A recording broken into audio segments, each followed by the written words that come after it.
নরমা নুরানি ও হাফিজিয়া মাদ্রাসার তাফসিরুল কোরআন মাহফিলের সম্মানিত সভাপতি, আমাদের মাঝে উপস্থিত রয়েছেন আমাদের ঘাটাইল উপজেলা বিএনপির নেতৃবৃন্দ, সংগ্রামপুর ইউনিয়ন বিএনপির নেতৃবৃন্দ, আমাদের সম্মানিত আলোচক এবং আমার সামনে উপবিষ্ট আমার পিতৃতুল্য মুরব্বিয়ান, ছোট ভাইরা, পর্দার অন্তরালে আমার মা বোনেরা, সবাই আমার সালাম দেবেন। আসসালামু আলাইকুম ওয়া রাহমাতুল্লাহ। আপনারা তাফসিরুল কোরআন মাহফিলে অত্যন্ত গুরুত্বপূর্ণ আলোচনা শুনছেন। আমি বেশি সময় নেব না, দু একটি কথা বলে আমার বক্তব্য শেষ করব। আমরা দীর্ঘদিন এই মাহফিলগুলো মন খুলে করতে পারি না।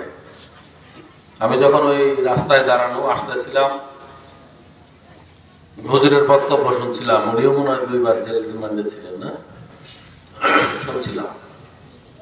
এটা তো আমাদের জন্য ছিল নিত্য নৈমিত্তিক ঘটনা।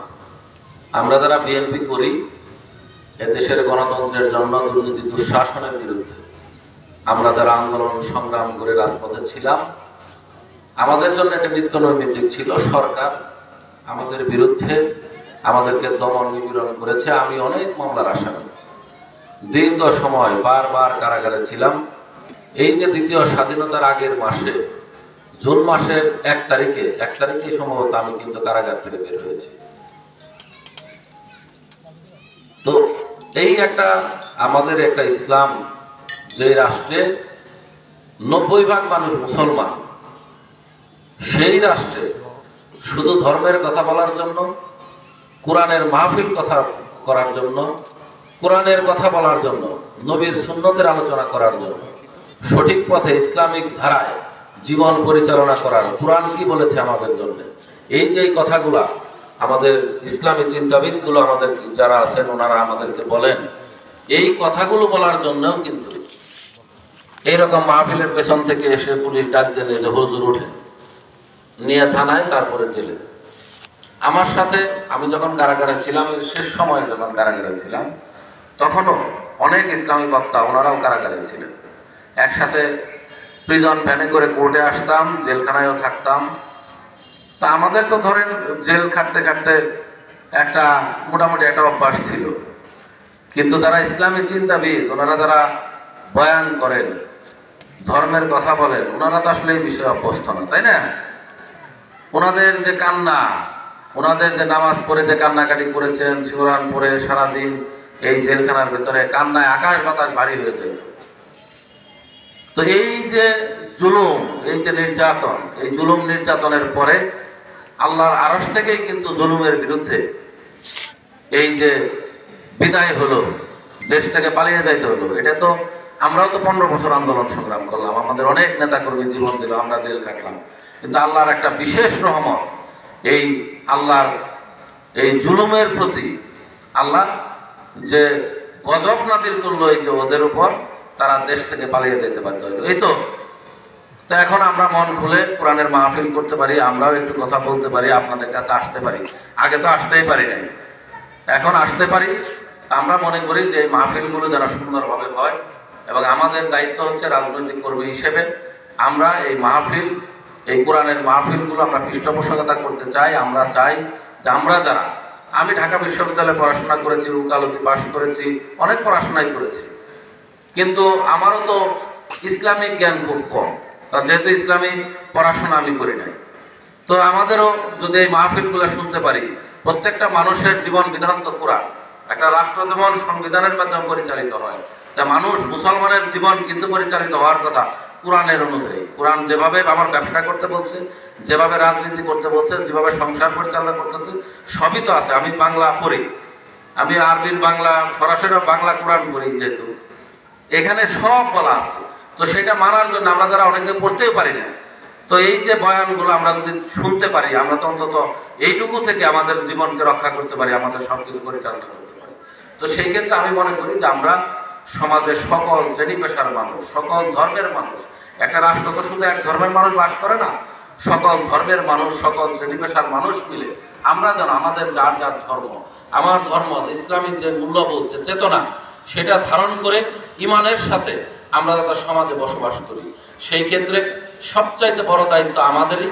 আমরা যারা রাজনীতি করি, সমাজ পরিচালনা করি, রাষ্ট্র পরিচালনা করতে চাই, আমরাও যদি সঠিকভাবে পরিচালনা করতে পারি, নিজেরা সঠিক থাকতে পারি, আমরা যদি নিজেদের ভবিষ্যৎ চিন্তাটা, নিজেদের চিন্তাটা না করি, এটা আমি সহ সকলেই যে আমাদের ভবিষ্যৎ নিয়েই তো আমরা চিন্তা করি, অর্থ উপার্জন করি, সন্তানের জন্য রেখে যাব, আগামীকাল গাড়ি ব্যবহার করে, এটা অনিশ্চিত ভবিষ্যৎ। আর সবচাইতে অবধারিত ভবিষ্যৎ হলো মরতে হবে। এই ভবিষ্যৎ সকলের জন্য এক, যেটা হবেই। তো সেই চিন্তা করে আমরা যদি আমাদের জীবনটা, আমি ব্যক্তিগতভাবে চেষ্টা করি যতটুকু সম্ভব সকল সীমাবদ্ধতার মধ্যে থেকে ইসলামী মূল্যবোধের চেতনায় নিজের জীবনটা মূল্যবোধের ধারায় পরিচালনা করতে পারি, পরিবারকে পরিচালনা করতে পারি। আর পাশাপাশি আমি ব্যক্তিগতভাবে চিন্তা করি যে আমার দ্বারা যাতে কারো কোনো ক্ষতি না হয়। এবং আমি মনে করি যে ধর্মের প্রথম শিক্ষায় যেটা, সেটা হচ্ছে যে আমার দ্বারা যাতে কারো ক্ষতি না হয়, অন্যের অধিকার রক্ষা করে আমার অধিকার যাতে আমি প্রয়োগ করতে পারি, সুন্দরভাবে জীবনযাপন করতে পারি, সৎভাবে পারি, অন্যের ক্ষতি না করি, কারো হক আদায় করি না, হক নষ্ট না করি। এই তো তারপরে ইসলামী অনুশাসনটা মেনে চলি। এইটুকু যদি আমরা পারি, আমরা সকলেই যদি এই অনুশাসনগুলোর মধ্যে থেকে এই রাষ্ট্র ব্যবস্থা যদি আমরা পরিচালনা করতে পারি, আমি বিশ্বাস করি এই সমাজ সুন্দর হবে, রাষ্ট্র সুন্দর হবে, আমরাও সুন্দরভাবে ওই হাসিনার মতো আর পালাইয়া যেতে হবে না, নাকি সত্য তো এটাই।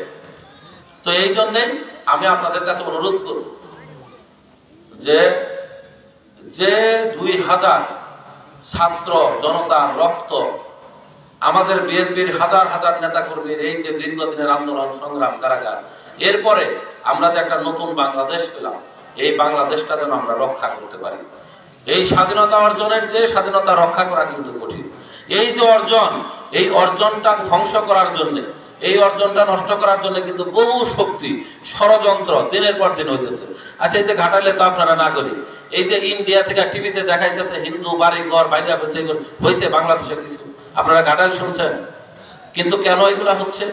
ওরা দেখাইয়া ভারতীয় আগ্রাসন এই বাংলাদেশকে, এই যে এতদিন শেখ হাসিনা ভারতের একটা বানায় ফেলছিল বাংলাদেশকে, ওই ভারত আবার বাংলাদেশে একটা এই মুসলমানদের উপরে নির্যাতন করার একটা সুযোগ খুঁজতে চায়, এই দেশটাকে বিরাট মানে ইসলাম নষ্ট করতে চায়, এই দেশের স্বাধীনতা সার্বভৌমত্বকে নষ্ট করতে চায়।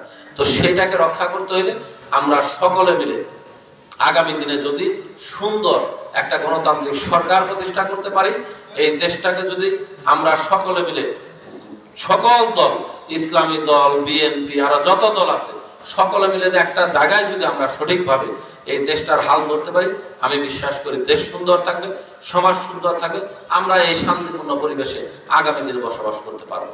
আর সেই কারণে আপনাদেরকে আমি অনুরোধ জানিয়ে গেলাম যে আগামী দিনে যে নিরপেক্ষ নির্বাচন হবে, সেই নির্বাচনে বেগম খালেদা জিয়া, তারেক রহমানের দল, বিএনপির পক্ষ থেকে আমি যেহেতু আপাতত আল্লাহর রহমতে দায়িত্বে আছি, ইনশাআল্লাহ আগামী দিনে ধানের শীষ প্রতীকে মার্কায় আপনাদের কাছে আপনাদের সহযোগিতা চেয়ে গেলাম। এই দেশটা যাতে আমরা সুন্দরভাবে করতে পারি, ইসলামী মূল্যবোধের, যেটা আমাদের শহীদ রাষ্ট্রপতি জিয়াউর রহমান গণতান্ত্রিক বাংলাদেশ, একটি ইসলামী মূল্যবোধের বাংলাদেশ প্রতিষ্ঠা করতে চেয়েছিলেন, আমরা যেন সেদিকে যেতে পারি এবং আমাদের নেত্রী এই দেশের গণতন্ত্রের জন্য, এই দেশের স্বাধীনতার সার্বভৌমত্ব রক্ষার জন্য তিনি লড়াই করেছেন, দীর্ঘদিন কারাগারে ছিলেন, এখন লন্ডনে চিকিৎসাধীন। আপনারা তার জন্য দোয়া করবেন। আল্লাহ রাব্বুল আলামিন ওনাকে যেন সুস্থ করে আবার আমাদের মধ্যে ফিরিয়ে দেয়। আমাদের নেতা তারেক রহমান, তিনি যেন দেশে এসে এই মানুষের সেবা করতে পারে, দেশের সেবা করতে পারে, সেই দোয়া করবেন। আমাদের নেতা শহীদ রাষ্ট্রপতি জিয়াউর রহমানকে আল্লাহ রাব্বুল আলামিন যেন বেহেশত নসিব করেন, আপনারা দোয়া করবেন। এবং আমি আপনাদের সন্তান হিসেবে সুন্দরভাবে আপনাদের পাশে যাতে থাকতে পারি, সৎভাবে থাকতে পারি এবং আপনাদের পাশে থেকে যেন আপনাদের সকল সুখে দুঃখে আপনাদের জন্য কাজ করতে পারি। আপনাদের কাছে দোয়া চেয়ে আপনাদের কাছে সময় দিলাম, এই জন্য আপনাদের সকলের কাছে ধন্যবাদ জানিয়ে আমার মা বোনদের কাছে দোয়া চেয়ে আমার বক্তব্য শেষ করছি। আসসালামু আলাইকুম ওয়া রাহমাতুল্লাহ।